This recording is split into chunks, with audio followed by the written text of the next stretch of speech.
Welcome to Chilltime with Jose. I'll be your host today, Jose, and we've got some great news on today. You guys may have seen from Twitter that we've got Steel Series. Here we are, all ready to go. Got the new headset. Headset is on. We've got a new partnership on Thursday. We've got the big sponsored stream tomorrow, and hope you guys can catch that as well, because I need all of your powers to get me over the line. That next sponsored stream, which is coming up on Saturday, and there'll be some hype to it as well. And last but not least, we got the other hype material that we're going to cut to right away, which is going to be the next biggest caster. So, just in case you guys don't realize, okay, well, the article's not here, but let's just say that there is a poll, okay? So, basically, I got to the final three in the next biggest caster, despite I think I only casted 3.5 games. So, start voting. Okay, so I'm going to add this to the poll right now. So if you type in ESEA, you'll get this. Actually, no. I think I've already put it on there, actually. Okay. You'll get that. So please vote on me. Their polls will probably close by the time I put up this video. So vote for me and vote quickly, okay? Because I'm third at the moment. And I desperately need your guys' help to be number one now. So far, I think I did a pretty good job getting to the top three. No Australian has one next biggest caster, by the way. It's usually a North American. So there's two NA players in here, being Laz and SEJ. And I just hopefully you can put us over the top. Laz actually started off with a 70% advantage, but it's being clawed back slowly but steadily. And hopefully you guys can garner a campaign, retweet my tweets, try to extend the reach, try to get people to vote for me. And basically the polls close on Saturday, 7 p.m. ET. And there's no extra counts. Like if you don't vote before the deadline closes, you can't vote after the deadline date, okay? US election reference, by the way. Deadlines mean deadlines in the ESEA. But anyways, I'm just having a bit of a joke here and there. But yeah, I'm really, really proud that this season was the season I made it for next biggest caster. I actually dedicated league days that I would just go and cast games of the next biggest caster to make sure I had my games in there. And yeah, I'm just hoping that, the hard work pays off. The community, the CSGO community that I do have, able to be like, oh, I remember Jose, he's been a very, very good player and stuff like that. Not good player, good caster and stuff like that, and just put me on the board. Now, next up, we're going to have a few things. So we're going to have Thorin. So this is going to be an interesting one. This is one that PK'd my interest today. So Thorin, where's my man Xena? I'm actually a bit surprised. The two other people I expected there was to be Dan Chan and Znur, actually. Dan Chan and Znur. So I was actually a bit surprised that they weren't there. There was a few other guys as well that I expected to be around there, but I was actually a bit surprised that Znur and Dan Chan weren't there, because I expected them to be my biggest competition. But, it is what it is. I don't get to choose any of this, to be honest. I don't get to choose who goes where and stuff like that. I think overall it was probably a 5. Probably the people that were chosen, they had a good... They deserve to be chosen, basically. That's what I'm trying to say. They deserve to be chosen. They were good enough to be chosen, essentially. And, yeah, that's pretty much it. They would deserve to be chosen. Probably they were in, I gotta say, I had about 5 people that could have been in that 3 spots, including myself. Of course, I've got to back myself. You guys could be a bit silly when you'd be like, Jose, do you think you deserve it? Oh, of course I fucking think I deserve it. I think everyone feels like they deserve a spot. But, I felt like I deserved it there.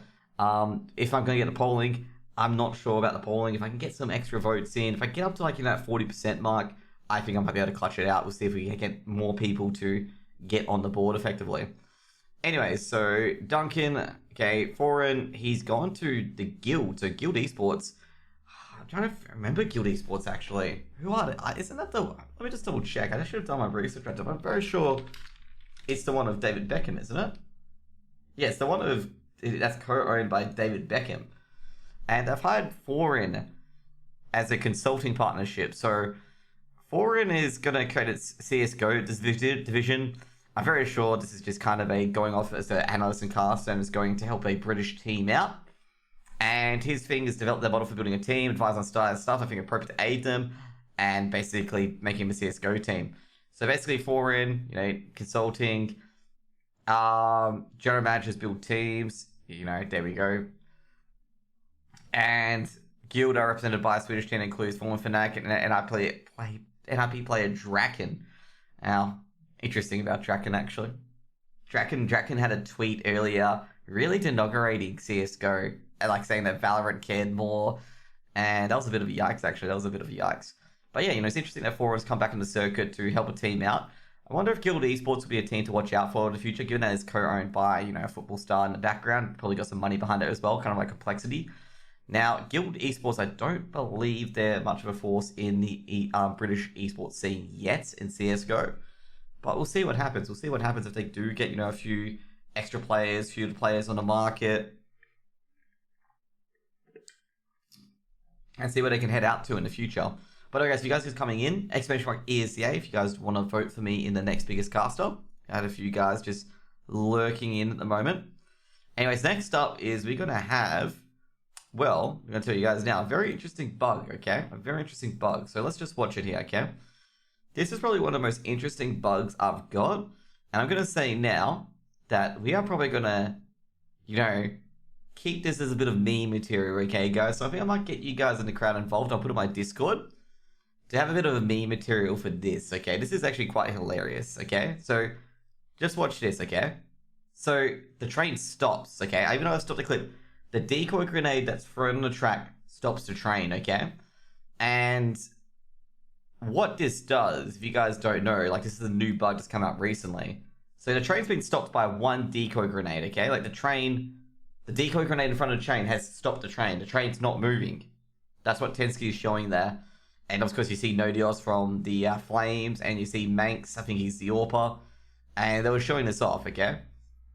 That indeed you could stop the train. So the reason why I want to show that off, you know how the MIBR, the 4-man boost works from T-spawn? A CT team can throw a decoy grenade, and that makes the train get in the way of it. And also you can stop Molotovs being thrown, as this Tensky's been showing there. Past there, like basically it blocks the 4-man boost, and it also stops anyone from throwing Molotovs like over onto construction of the big bomb site. So it could actually be used very, very strategically by the CTs. Now, the thing I want to meme you guys the most, okay? So if you guys can generate a meme of like, if you guys are good with Photoshop or anything like that, of what is stopping this train, okay? Like, just put a meme in there. Like just put, maybe Goku blocking it or Superman blocking it. And I'll probably, screenshot this picture. Like I'll just print screen now. And I'll put it onto, actually, no, I'll put Guizo on for you guys so you guys can get a clear picture of it. Actually, no, I could use the snip tool as well. That's what I'll do. Just use the snip tool with a bit of delay. And I'll give you guys, a bit of opportunity to have a bit of a meme sensation with what is stopping the train here. So I'll just put that into the Discord. If you guys want to join the Discord, it's !Discord. But I thought that was pretty funny, by the way. That was actually quite funny.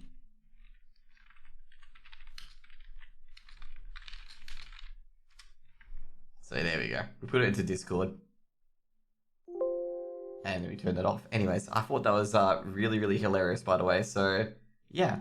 Let's get on to the next story. So, basically, well, Astralis is coming back. Can they beat Heroic? I'm not sure. But Astralis secures a Blast Premier spot in the finals. Not the grand finals, but the finals. As they beat G2 2-1.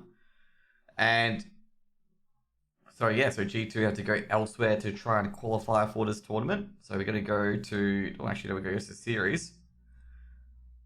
So just in case you guys are wondering, so basically the first three teams go to the first few teams go to the finals. The first 6, I believe. G'day, Xprox. And the rest of them go to the showdown. So you see MIBR showdown, Evil Geniuses showdown, NIP, Complexity, Furia. All these teams go into showdown. Basically, all these teams are going to the showdown regardless, and you just want a bit of extra bob if you placed a bit higher. So if you can see here with G2, like G2 didn't matter that much. They were always going to be in the final. And Astralis being 4 for 6, always going to be going to the finals as well. But they lock it in at least. And basically in the showdown, I'm trying to think if it's 3 teams go to the finals in the end. I'm not terribly too sure. But we'll see what happens. But you can see here the teams that qualified in their respective groups. And Astralis may have beat G2 here, but they lost to G2 in the grand finals in the end. And might be out this team that's not last in NA. Indeed. Indeed, that's a bit of a meme, isn't it? They actually won in Europe, to be fair, though. I don't think Furia mattered that much because they knew they were going to the showdown regardless. I think trying to get to the finals, you would have to qualify up here, which would have been quite hard given the fact they would have versed G2 of Nico. But anyways, here's another one. The MIBR eliminated Furia. That's a lower bracket matchup, as you can see here. Furia actually lost to MIBR. MIBR won on Vertigo 16-4, 16-9. And it's been a very, very good performance by TRK. That's good to see TRK having a really, really good performance. And, basically they've, got Lucas, got VSM, got Leo. He's not unproven talent because Lucas has been seen for a bit, but talent haven't really come up in the Brazilian scene. It's good to see that MIBR have replaced, the old Fallen and Third lineup.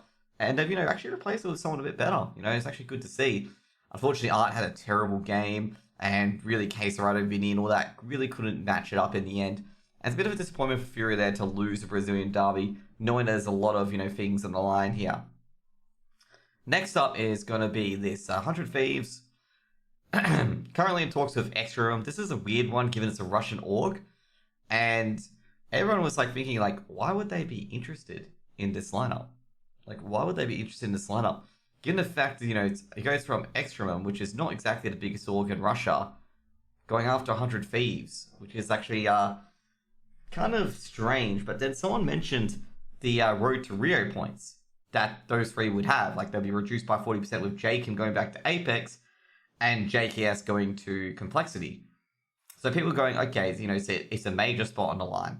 And then people counted as well, being like, well, the major probably won't happen this year because Brazil is in complete lockdown, and we're not sure if those major points will count to next year's major. Because if you guys don't know, I think 100 Thieves, even with the 60% 40% point reduction, is competing.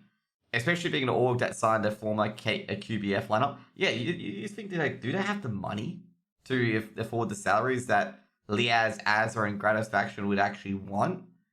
Or are they just trying to keep them... I'm not sure where they would even end up. Would they be staying in America? That would be the weird thing. I'm not sure if they've moved yet or anything like that. Given the fact that Gen G have taken out Crazy and... Who else was the other one as a stand-in? Crazy and someone else. I'm trying to think of the other person as a stand-in for Gen G. I think this could be coming to fruition or something like that. I think this could be, on the cards, effectively... Given the fact that Gen G didn't reach out to, or didn't get, they were suspected to sign Liaz and Azar. And instead they had to reach out to other players that maybe they don't want to pick up in the end. So it kind of lends these rumors that potentially they could be going with this team. They could be going with Extreme. Last time I saw Extreme was the former QEF lineup, as Free Letters mentioned, because, yeah, I just not terribly too sure. Where they're going to go with this. It's so out there. It's so strange. Because this happened, I can tell you now, this happened 5 days ago. And Exist, that's right, Exist. That was the second one. That's right, because Dignitas, yeah. Craze and Exist. And it kind of lends credence to this. This could be a possibility. It could be a possibility that Liaz, Grat, and Azza are going this way. Given the fact that, they'll keep 60%. They will remain qualified regardless of the Valve Major. It's kind of a bit of an attraction there, Something to really, really consider. So, probably watch the space to see if it actually becomes true or not. I'm actually a bit surprised that some US orgs haven't gone after these three, considering the fact they would still qualify for the major, at their current standing, even with the 40% reduction in points.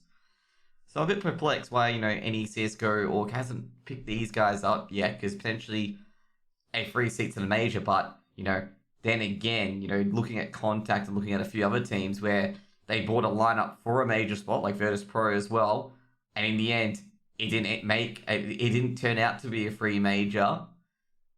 I think a lot of orgs could be watching that as well. Could be like, hang on, we're not going to do that yet because last time another team did Virtus Pro, and I think it was Contact was crazy, right? It's we got baited and we didn't get a major in the end. We had to qualify for it. Talking about Contact though, Contact have qualified for the DreamHack Closed Qualifier for Winter Masters in Europe, just in case you guys are wondering. Next up is Flashpoint 2. Okay, Flashpoint 2's had their talent revealed. So basically Thorin, Monte Cristo, Maui, Snake, and Potter all making returns. Kind of obvious that these guys will be making returns. These guys are very, very good. They're probably the brainchild of it all. And Freya's come back as a host, which is really good. I saw Freya playing Among Us with a few people as well. And Alan Hender, I'm not sure what his nickname is, but he's making a thing as well. I mean, good for Crazy, can prove himself again after that. Oh, of course, yeah, Epsilon and Simon. Well, it's good for him, it's good for like a lot of these players that are coming back in. Like, I'm just a bit, what I'm talking about in that story there is that Azza and Liaz, who are like, rumored to go to Gen G, I think it might put those rumors to bed. So once again, they got Anders, Semler, Bardolph, and Hawker. Hawker is like a interesting one, given that anyone could have been in this fourth caster spot. We got not what I'm saying is I'm not saying Hawker's a bad caster. Okay, Hawker's a great caster. I'm saying there's a lot of competition for that fourth spot, and it could have been a large variety of casters in that fourth spot. And I'm glad to see Hawker being picked up. Glad to see him being picked up. And just in case you guys are wondering, I'm just saying that, there's a lot of competition for that spot, and Hawker wins it out in the end. And I've got to say, I think this competition would have been Squid. What other competition would have been for that fourth spot with Hawker? Squid, maybe Dweg as well, Eternal J. There would have been a lot of competition for that fourth spot. And I've got to say, Blast would have had a awful decision to make there, considering the fact that, you got really good talent who's, cast a lot of ESL matches and stuff like that, be on the official channel and stuff like that. Like, DreamHack and stuff like that. And it would have been a very tough choice, because you got about like 5 or 6 casters that are basically trying to break into the scene. And you got your Sembla, you got your Anders, they're already picked. You got your Bardolph as well. DDK is more into Valorant now. And I'm going to say congratulations to Hawkers on winning that one out, because that would have been quite difficult at the end of the day to win that one out. Now, they say that hard work beats talent when talent doesn't work hard, but nothing can beat hard-working talent. And they've also got this little interesting artist drawn thing here. Now, another one as well, actually, I forgot to mention Vince as well. Vince and Dust, they could have really competed for the spot as well. Now, I'm not terribly too sure, because someone said, like, Dust had a bad rap in the CSGO community. And I don't really see it. Like, a bad rap ages ago. Like, I can tell you guys now, when Dust had his little issue, I was not really in the CSGO scene. But he seems like a nice enough guy. I'm just, I think people are going to learn to, forgive if that's still a case or still hindering him from getting into these talent spots. But, there's a lot of casters here as well. Like, a lot of competition. 7 8 casters. Even Dinko, sorry, a bit... Dude, I'm forgetting a lot of these casters that are competing for that spot. It's about 10 to 11 casters. So you got to really give big props here to Hawker as well. That battle was ages ago, unless there is something behind the scene. Okay. But what I'm saying here is that, congratulations to, Hawker out of all that, because, it's a big break for him, and probably a big break for a lot of these casters that are breaking in, is that, if Hawker's got into the scene, they could be the next ones on the chopping block, getting ready to... Or not on the chopping block, but on the bubble. Just in case someone falls over in the end. Now, I don't think that's going to be me for quite a while, okay? A lot of people go, I don't generate hype. So that's probably not going to happen. And that's because, I don't feel like... I probably should generate hype. I just... sometimes I just don't want to generate hype for, just no reason, okay? I don't want to generate hype for a moment that's not really hype, okay? A lot of people do... overhype things that shouldn't really be overhyped, but I just try to do as best as I can, basically. But anyways, overall, probably a good lineup. Very good lineup actually. The casters and the talent, I'm gonna say for Flashpoint 2 is gonna be very good. And it's gonna be interesting to see if they still do the shoulder content, being what was it called again?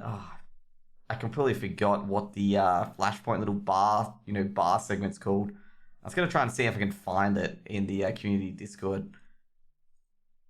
I'm just gonna try and find it at the moment, but I think it's the blind spot. Yeah, there it is. It's in the blind spot. That's right. Better not click on that. But yeah, it's in the blind spot, and I'm interested to see how that's gonna go, because bit of an interesting event. We'll see how that goes in the end. Now, well, we've got Ents. So basically, if you guys don't know, Twister has been relegated to an analyst, and he's got banned for about 16 months. And I think I've seen a few people post about these ESIC bans and how certain people aren't really getting punished for it. There was also another thing as well, which I'll touch on a bit later, with Forze and turning on GoTV. Rip Havu. Dude, Havu have been getting screwed a lot. You got to feel for Harvey at this point. Like, you got to feel for Harvey at this point because they are being screwed a lot.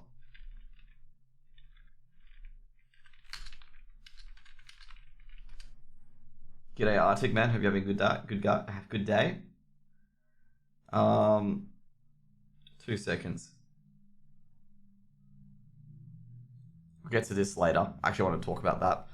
But yeah, it's a bit sad to see Havu getting really pulled apart here.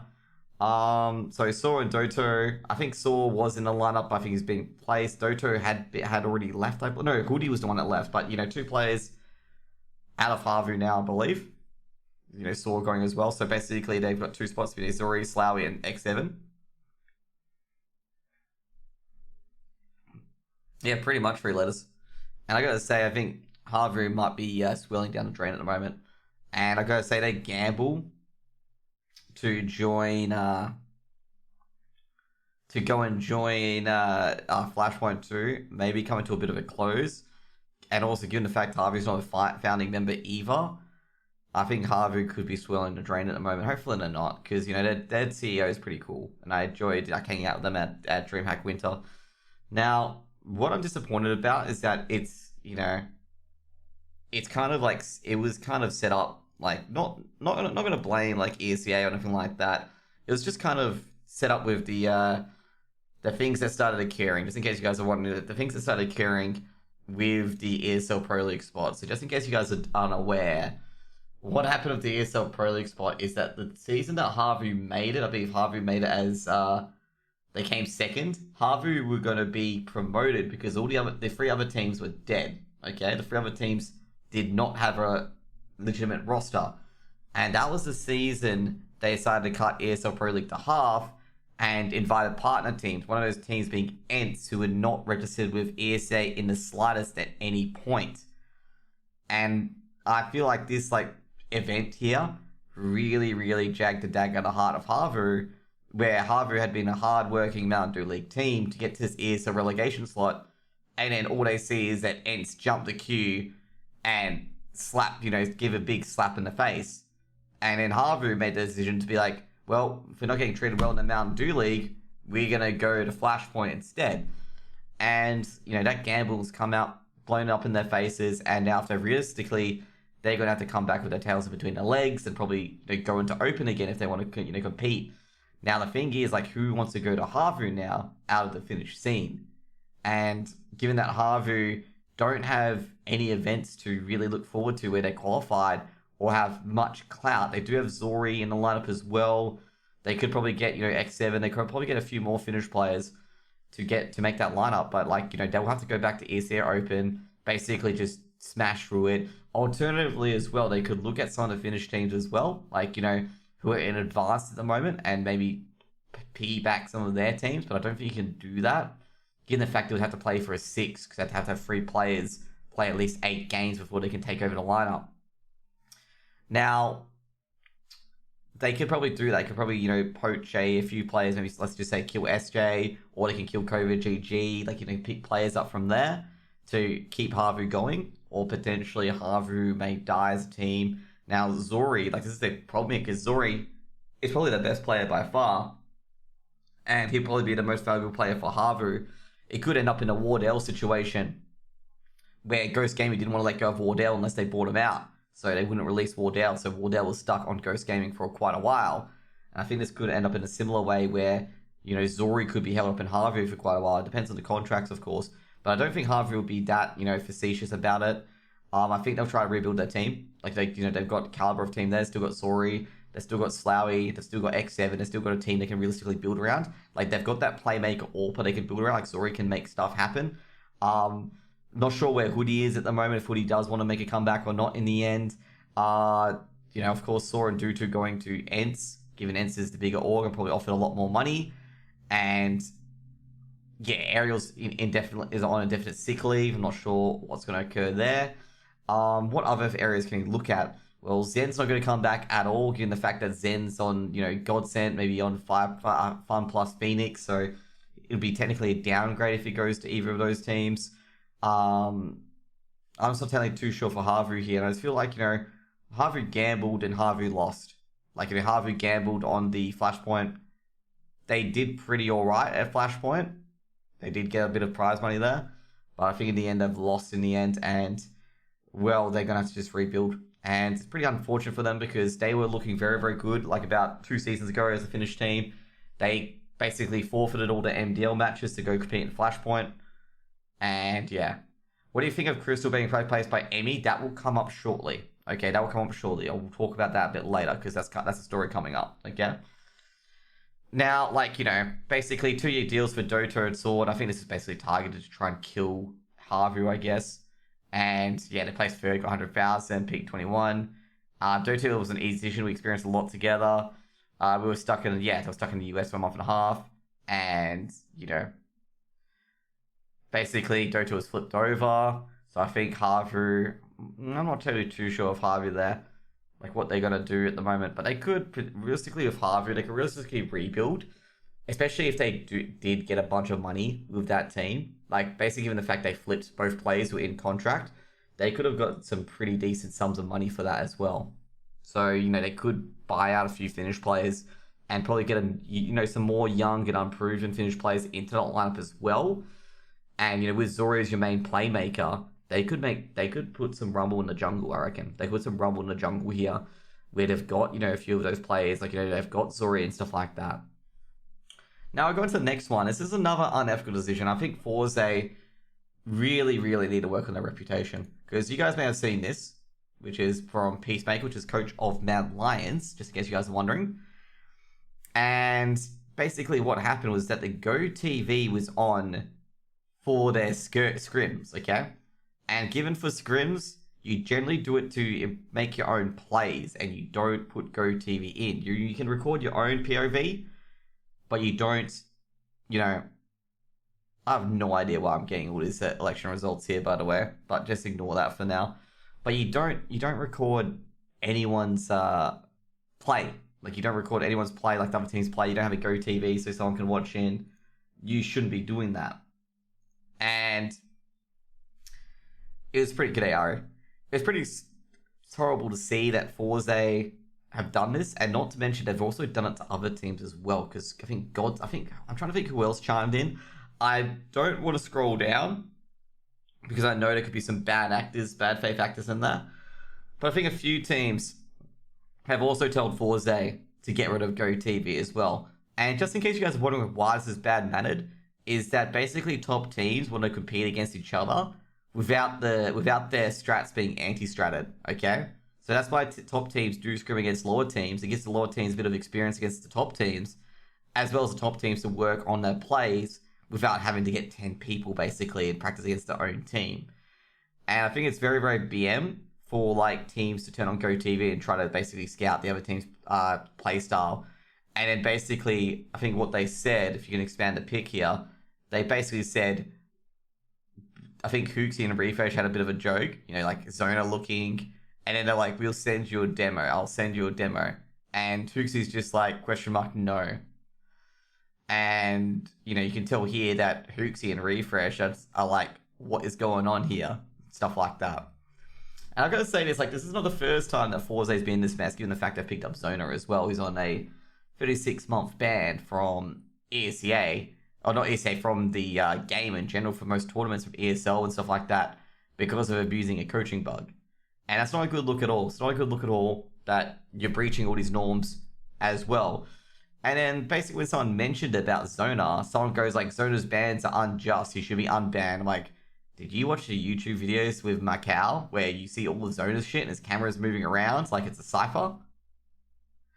Like, he moved his camera around a lot. The only one who really didn't was Surge. Surge shouldn't move his camera at all. LMBT, just in case you're wondering, he didn't move his camera at all. There was only like one instance where he like moved the camera left, just to be probably showing to the guys that this was occurring. I'm just worried Valve will actually step in and ban all coaching from being in the server. They could do that as well. They could do that as well. And this is the thing, like, people don't realize, like, most of the stuff in here is a privilege and a right, and that you shouldn't be abusing or should be exploiting or should be finding bugs to benefit your team. Otherwise, there's going to be like, oh, stuff this, we're going to close it. Like, it's the same thing I said with sponsors last week, where a sponsor can be like, you know, Mountain 2 can be like to ESM, like, you know, too many match fixes. See you later, we're gone. Like, you know, we're gone, we're out of here. We done. We don't care about your scene anymore. You guys all cheat. Blah blah blah. That kind of thing. Okay, you don't want that in the scene at all. Now, so don't do it. Okay, that's pretty much it. Because Valve already don't like coaches already. Yeah, I heard that as well. And I think people got to realize, like, you can't, you gotta just be ethical, play within the rules, be a gentleman, treat everyone as a individual and level of yourself. Don't try to do these underhanded tactics and stuff like that. They did ban coaches talking while the round was going on, legit. I'm not sure if they did. Was that the one? I'm not too sure. But they banned the coaches for abusing the coaching bug. And if you're unaware of the coaching bug, you should Google it. Basically, the coaches became like Cypher from Valorant, where they could like die at certain points and they could see the entire map. That kind of thing. So, I'm going to say now, like, this is a bad look, especially with Zona on the thing as well. That forZe picked up Zona. I'm just going to say now, forZe, like, it was a few years ago. I think it was with MIBR. It was with MIBR or something like that. Like, there was coaches talking during the round, which you can't do anymore. Like, they banned it. I think it was with MIBR, where Fallen was talking to a coach during a tech pause, was it? I'm not terribly too sure. It was something like that, but I'm not sure if it's Fallen. I think it's something to do with MIBR. I'm not sure. I'm not sure about the teams involved, but there was someone talking during the tech pause. I know a name dropped Fallen and the coach. I don't think it was MIBR. I think MIBR may have been someone else. But there was some talk there as well, and that was like the thinger. But either way, probably not a good look. And I think I'm going to say, guys, with forZe, like, guys, please put this game and the scene above your own abilities to win. Because if you keep doing this sort of shit, it's everyone else that's going to get punished. It's not, like, you'll get the bigger punishment, but everyone else will get punished just the same, who just want CSGO, want to be able to play CSGO for, their career and stuff like that. Yeah, exactly. That's why it was banned. I'm not talking about why coach talking was banned and stuff like that. Like, everyone knows it was banned. Now, talk about replacements, because this is what Free Letters talked about in chat, which was Emmy replacing Crystal. So basically, they're replacing IGLs. Please don't dig a hole for coaching forZe, please. With forZe at the moment is that forZe, like, they just got to stop doing the underhanded tactics, okay? Like, it's very underhanded. They're very blurring the lines. No one, like, I can tell you now, no one's going to appreciate teams that do this, okay? And whoever's been defending them in their tweets, like, you got to really reevaluate what you are supporting. Like, you are supporting short-term gains for long-term losses, okay? So not a good thing to have, good thing to have at all, You're supporting taking a short-term win for a long-term loss. Like, it's not a good thing for the scene. But anyways, Crystal's been replaced in Emmy, and to be fair though, I don't see what they're going to get out of this replacement. Like, I feel like this is a kind of a like-for-like replacement, to be honest. If Crystal's going to go coach, maybe that's it. Maybe that's part of the Fun Plus Phoenix contract that's whirling around Godsend at the moment. But I'm going to say this, like, if it's just Crystal being kicked out, not being replaced as coach, then I have no idea what Godsend are doing. This is a like-for-like replacement, okay? Like, basically, you're going to get the same amount of Emmy, maybe a bit of teething issues because of different IGL style that you're going to get out of Crystal. So, must be something else to it. Otherwise, this is a pretty, not a great and encouraging, not a great move. Like, it's a so-so move. Like, getting a new IGL in there and see if, his style will be a bit better. But, stat-wise, you're not getting the fragging IGL out of Emmy. Like, Emmy was removed from contact because he couldn't frag. That's why they got Snappy in, I believe. Sorry, not Snappy. Let me just double-check that. I think I was right with Snappy, actually. Yeah, it was. Okay, I was right. Okay, I was getting confused. I thought I got his team wrong, but he is a part of contact. Sorry, I thought I was getting the wrong person. But yeah, Snappy. Yeah, that's my opinion there. I just feel like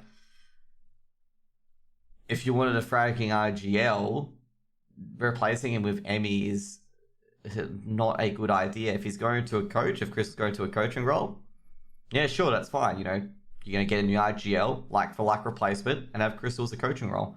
So he's very good. You know, he's got a lot of experience in the game. He's been on a lot of top teams as well.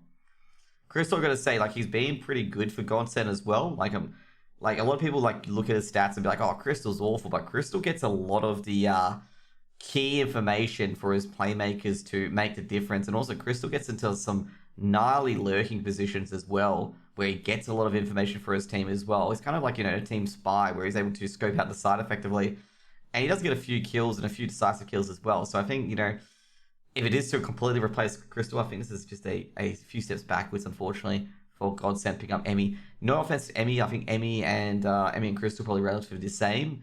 I'm just not sure like if Godsend paid to Emmy out of his contract at contact just to replace Crystal. I feel like if they've done that, they should have waited till he's out of contract.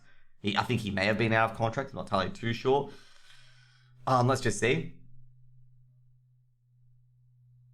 Oh, no, Emmy's out of contract. Okay, cool. Yeah, cool. Just in case. I was thinking that he hadn't because he made way for the Snappy. But yeah, you know, so it was also suggested that Ents were looking at Zen to replace Ariel, but okay, cool. So Zen won't be leaving Godsend either.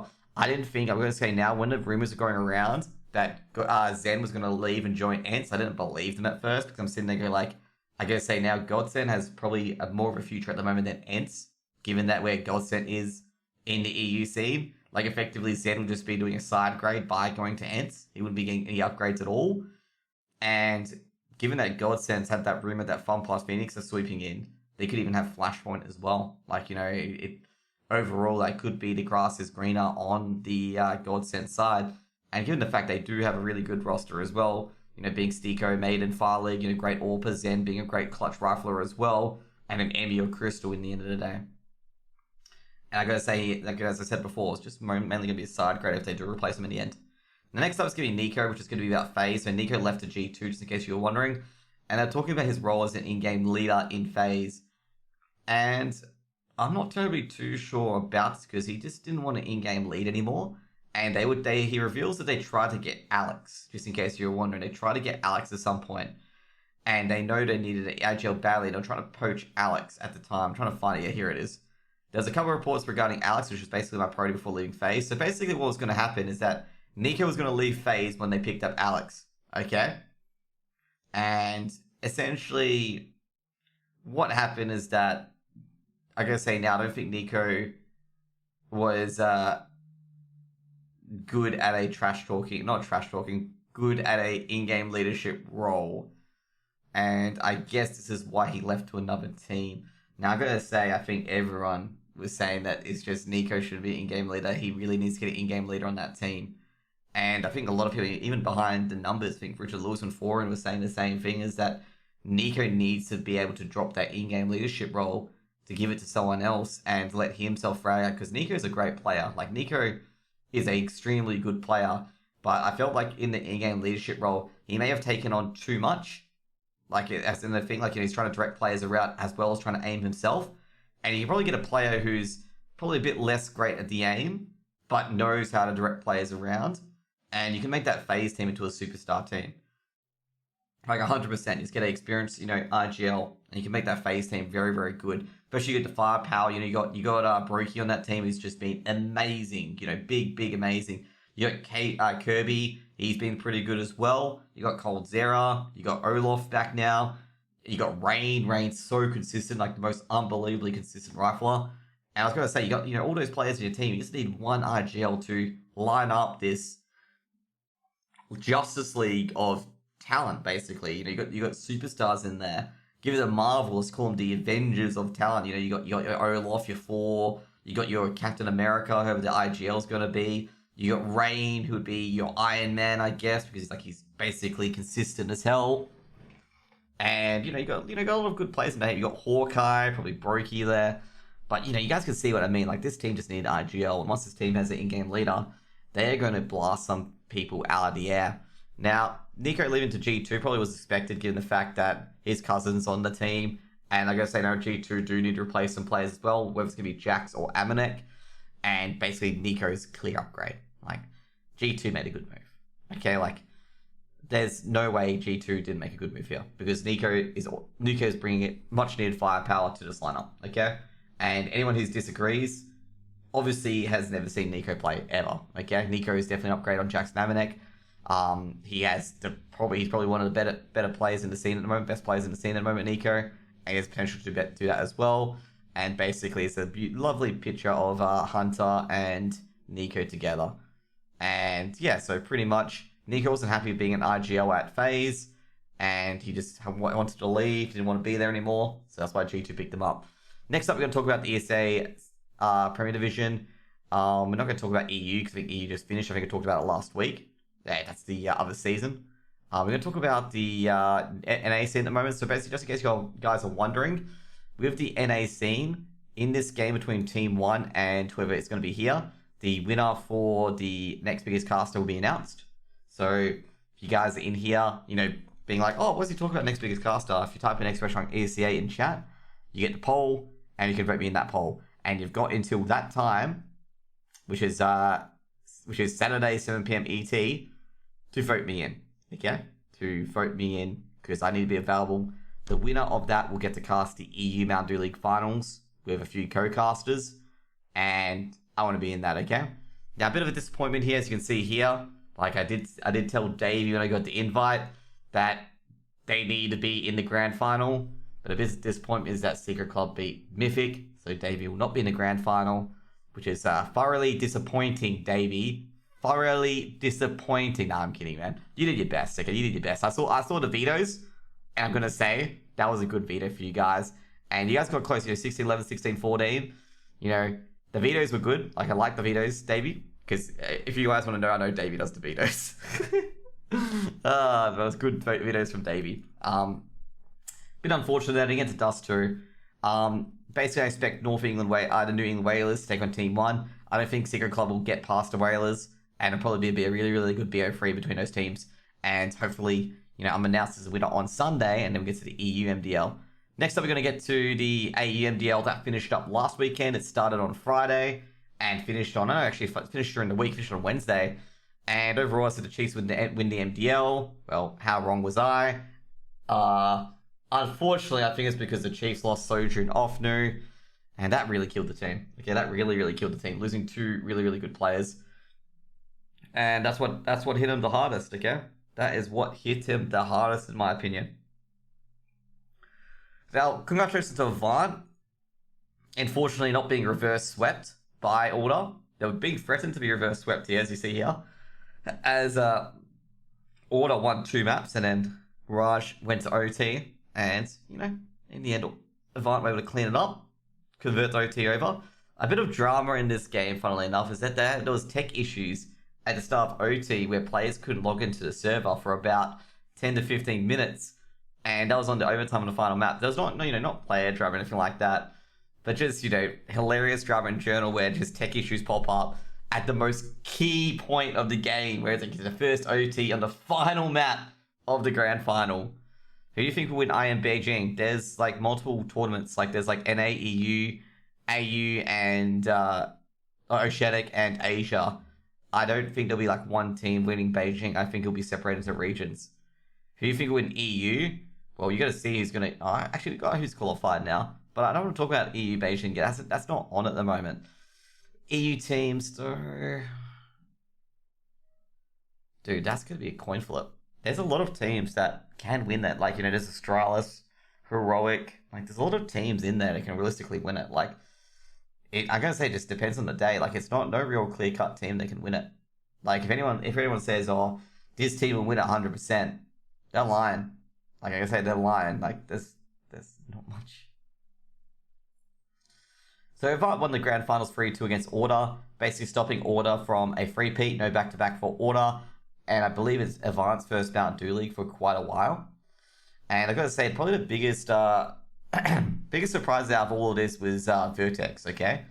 Vertex rising up through the ranks, beating both Ground Zero and beating Paradox, okay? So I think Vertex will be a team to watch out for in the future. They also did take a map of Order, but realistically, as I said to Vertex, I said, you're either going to get past Order, basically, or just get denied by the Chiefs. Like, that's what I realistically said was happening. You're either going to get denied by the Chiefs, or you can get denied by Order. You are not getting to the grand final, unfortunately. That's what I said to Rufflecrum. Like, there's very, very good teams there. And I think, you're not going to be able to break the top four. Unfortunately for Rooster, they did forfeit. Like, if you guys don't know, Rooster had to forfeit due to two of their players being ESIC banned, mainly being ADK and Netic, and they're banned for the year. So I'm not sure about Rooster's spot in the MDL, and I'm not sure what's going to be happening with that spot with Rooster, if they're going to, replace players or not. And I got to say, a bit disappointing for Rooster, because Rooster, I got to say, probably one of the favorites coming in here. Like, I reckon Rooster could have made grand finals again, and probably made it a bit competitive as well, in that upper bracket and in that lower bracket. I reckon they would have been investing Avant in that upper bracket, just in case you guys are wondering. Like, here, they would have been definitely here in this upper bracket, because I reckon they would have knocked off the Chiefs without Ofnu, without Ofnu and Soju. And they, maybe this, Avant game would have been quite close. I reckon Avant would have won that. And I reckon the Roosters could have finished third, in my opinion. And Vertex, I reckon Vertex would have had that dream run. Like, they would have had that dream run. I think, actually, no, they probably would have been stopped by the Chiefs here. But, really, really depends here. It's really a woulda, coulda, shoulda, essentially. Just a really woulda, coulda, shoulda in the end. And that's, that's kind of the story for Rooster, unfortunately. That's kind of a missed opportunity, and kind of like a stupidity kind of way to get yourselves annulled, is just by violating the no betting clause. And it's a bit unfortunate. Like, I'm, as I said before, really, really upset that they did that. There's a lot of ESIC investigations outlining on the MDL as well, and a lot of, second round of coaching bugs as well. And I'm a bit unhappy, or a bit upset that, Rooster was taken out that way, and because of their own stupid fault, to be honest. With betting, you should be betting if you're part of the league, if you're part of production or anything like that. Valve tells you. And yeah, it's a bit unfortunate. Next up, we're going to get to the EU Advanced. So just in case you guys are wondering, the first set of games happened for EU Advanced. The winner will go to the MDL, and then the other 5 teams will go to... No, not other 5 teams, sorry. I think the winner goes straight to MDL, and the other 4 teams, I believe, go to relegation. I think that's the case, and there's 4 Climate Cup teams as well. As far as I know, it's going to be 12 teams. So it's going to be 4 teams that, I think it's from 2nd to 5th. Basically, where is the player? So these guys will be invited. They will be already invited. I think basically the loser of this matchup will play a BO3 for whoever gets the last spot in the relegation. Basically, if you make it to the lower bracket 5, you are basically in relegation, given the fact there's 2 teams up here. 1 team up here will be from the top, and 1 team up here will be from here. So basically, if you get here, you're through to relegation. So basically, Project X, which is basically crazy, started off a really good start. They were number 1 seed, and they are just crushing on at the moment. Movistar Riders are recovering at the moment, basically Steel's team. And I heard the Movistar Riders are going to pick up a few extra players as well. And basically just probably be a big matchup. I might be casting this matchup as well. Probably be a very, very important matchup. Then there'll be a Zarko Boars with Windstrike. I did cast Little Mix with Windstrike. I say Windstrike definitely deserves it. Windstrike definitely had the veto above them.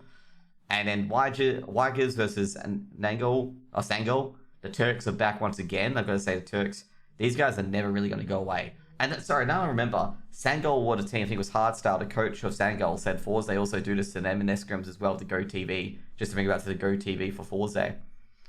Then the Budapest 5 got taken care of by Real Betis. AGF took down the Dice, and literally Vikings cruise on, taking down the Helsinki Reds. So it basically leaves a few teams here. And as basically a lot of opportunity here in the EU Advanced. So far, I'll be casting this matchup potentially on Tuesday. So keep your eyes peeled. And that's what I've got all at the moment. I'll be casting this matchup potentially. Still, Budapest 5 losing to Real Madrid, losing to Real Betis. I think, like I gotta say now, like all these 16 teams in the playoffs realistically could get into the MDL. Okay, like a lot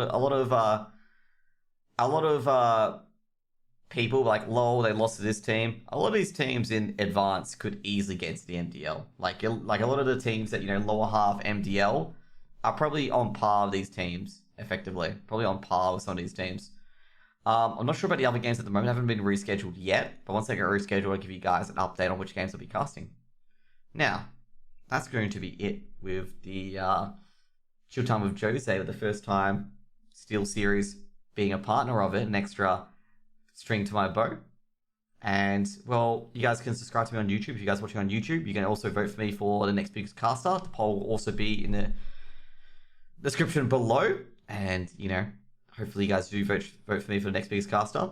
And I'm going to say, if you enjoy it, like the video, retweet it to your friends, share it around. Because, basically I've got a little small base on YouTube at the moment. And I need to share it around, need to broaden my horizon.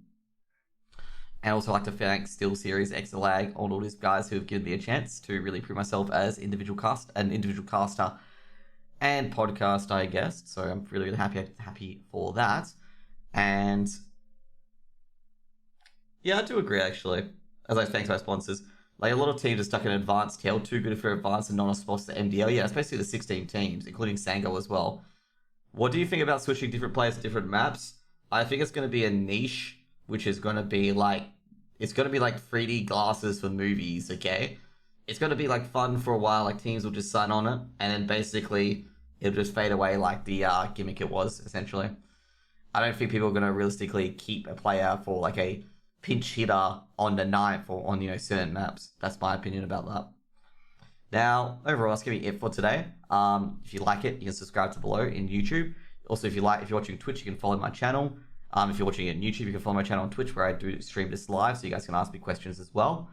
What else? And that's going to be pretty much it. Like, I've got a big stream coming up on tomorrow on Saturday. And if you guys are on YouTube watching this, you should join in, definitely 100%. And hope you guys have a wonderful day. Just in case you guys are wondering, I'm not signing off. Actually, no, I'm not signing off on Twitch. So if you guys are Twitch, you guys should stay here. But for the YouTube guys, see you guys later. Peace out. I've been Jose. Been good keeping you guys company.